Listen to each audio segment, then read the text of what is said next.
countdown to the deal that saved Theresa May's premiership, how the PM pulled off a last-minute Brexit deal on a dramatic night of diplomacy.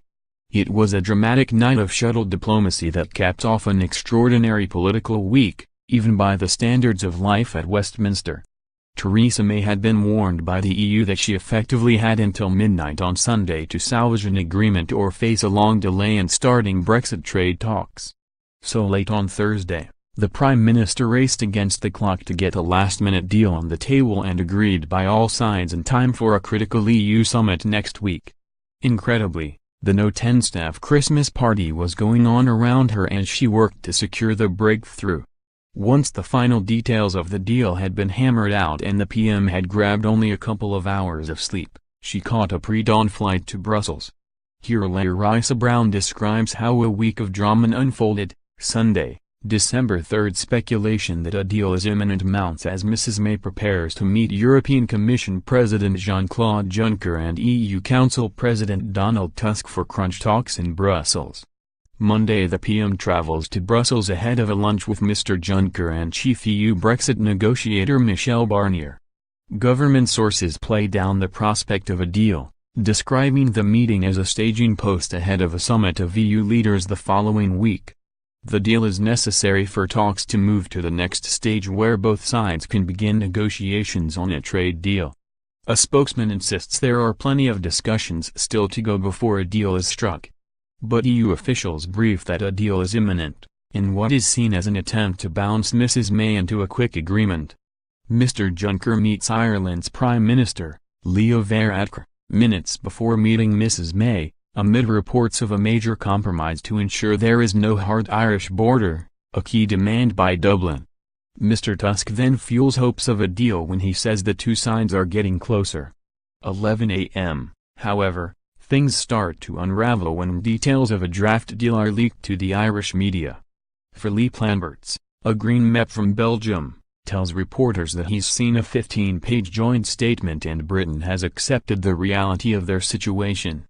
He says it states that the UK will commit to regulatory alignment between the Irish Republic and Northern Ireland, regardless of the outcome of negotiations. That would mean Northern Ireland remaining in the single market and customs union, avoiding the need for a hard border. This is quickly seized upon by SNP leader Nicola Sturgeon and London Mayor Sadiq Khan, who demanded separate deals for Scotland and the capital. 12:20 p.m., a lunch starts with Mrs. May, Brexit Secretary David Davis, Mr. Juncker and Mr. Barnier. EU diplomats and journalists had been told to expect a 15-page document outlining details of a deal that would clear the way for trade talks to begin. But the PM is forced to break away to field an angry call from Democratic Unionist Party leader Arlene Foster, who has gone public with her concerns about the leaked draft. She immediately vetoes plans for a compromise on the status of the Irish border and the agreement is dramatically put on hold. 2:30 p.m. Surprise as the planned statement does not go ahead. 4 p.m., late in the afternoon, Mrs. May and Mr. Juncker face the press in Brussels to announce that discussions on a divorce deal have been abandoned for the day. Mr. Varadkar says he is surprised and disappointed no deal has been secured yet. Mrs. May is forced to return to London. Tuesday, Mrs. Foster says she will not accept plans to retain regulatory alignment between Northern Ireland and the Republic after Brexit. The Prime Minister cancels plans to return to Brussels on Wednesday as talks continue, with no sign of a breakthrough. Wednesday, Mrs. May speaks to both Mr. Varadkar and Mrs. Foster, but government sources say there is clearly still work to do on the central issues. Later that afternoon, the Prime Minister decides to pull out of a trip to see the commissioning of Britain's new aircraft carrier, the HMS Queen Elizabeth, the next day in Portsmouth. Thursday 11 a.m., Mrs. May has her staff photo, usually taken at the evening Christmas party, taken hours ahead of schedule at No 10. 4:30 p.m., after delivering a warning shot to the Prime Minister over compromises, Foreign Secretary Boris Johnson goes to No 10 to see how the talks are getting on. Chancellor Philip Hammond hosts a children's charity Christmas party at No 11 with festivals. 5 p.m., The first indications of a breakthrough emerge as Mr. Tusk says he will make a statement early on Friday. Government sources play down expectations, declaring, "We're not there yet." Nigel Dodds, the leader of the DUP at Westminster, leaves talks after agreeing in principle to new wording for a deal. 7:30 p.m. Mrs. May speaks to Jean-Claude Juncker and Mr. Varadkar in separate phone calls. The chief spokesman for the Commission, Margaritis Sinas, tweets, "We are making progress but not yet fully there." Talks are continuing throughout the night. 9 p.m. As Downing Street staff sing karaoke at their Christmas party in No 10, Mrs. May speaks to DUP leader Mrs. Foster, who demands more changes. Mrs. May doesn't drink any alcohol because she has to keep working, but her staff upstairs enjoy wine, beer, flavored crisps and sour cream pretzels. 11 p.m. Second phone call to Mrs. Foster, and DUP's objections are resolved. The Prime Minister makes it clear she is going ahead with the deal. 11:30 p.m. No 10 Christmas party ends and the staff go home. The PM decides she is ready to go to Brussels with an agreement. Government Chief Whip Julian Smith signals that No 10 has put the final touches to a deal which all sides can agree.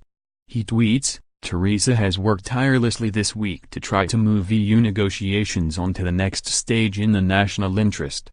As the PM leaves her office in Downing Street, she is wished good luck by her Chief Whip, the Northern Ireland Secretary, her Chief of Staff and others who were in the room with her for the talks. She heads to her home in her Maidenhead constituency, west of London, to snatch a couple of hours' sleep. Yesterday 3:45 am, after her nap, Mrs. May is driven to RAF Northallerton, West London. Brexit Secretary David Davis and No 10 Chief Brexit Advisor Ollie Robbins join her. Minutes later, the European Commission announces that Mrs. May and Mr. Juncker are likely to meet in the morning. 4:30 am, the RAF by 146 jet takes off for Brussels and the Cabinet Office confirms Mrs. May is heading for further meetings on the Brexit negotiations. 5:55 am. Mrs. May arrives to a hug from Mr. Juncker while she still has her coat on. Mrs. Foster says 6 substantive changes have been made to the text she blocked on Monday, ensuring no red line down the Irish Sea. Talks start immediately. 6:06 am. Mr. Juncker's Chief of Staff, Martin Selmayr, tweets a photo of white smoke billowing from the chimney of the Sistine Chapel, the traditional means of announcing that a new pope has been chosen. It is the first inkling a deal has finally been done. A photo is also tweeted of Mr. Juncker, the Prime Minister and other key figures enjoying orange juice, Actimel yogurt, croissants and crusty bread, saying, "Working breakfast underway." Later, No 10 refused to be drawn on claims that Mr. Juncker served champagne at the breakfast. 6:40 am, Mrs. May and Mr. Juncker hold a press conference, to herald the deal, with the Prime Minister declaring it a hard-won agreement in all our interests. 7:33 am, at the European Council, Mr. Tusk confirms he has sent proposals to the other 27 EU leaders for a new negotiating mandate, covering trade and the transition to a post-Brexit relationship. 8:18 am, Ireland's Prime Minister, Mr. Varadkar, says the Brexit deal has achieved all we set out to achieve, but adds, "This is not the end. It is the end of the beginning." 8:47 am, the EU's chief Brexit negotiator, Mr. Barnier, sets out full details of the agreement in a press conference.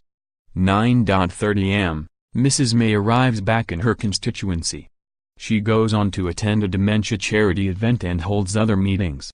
10:21 am, British sources confirm that the UK's financial settlement will be an estimated £35–39 billion.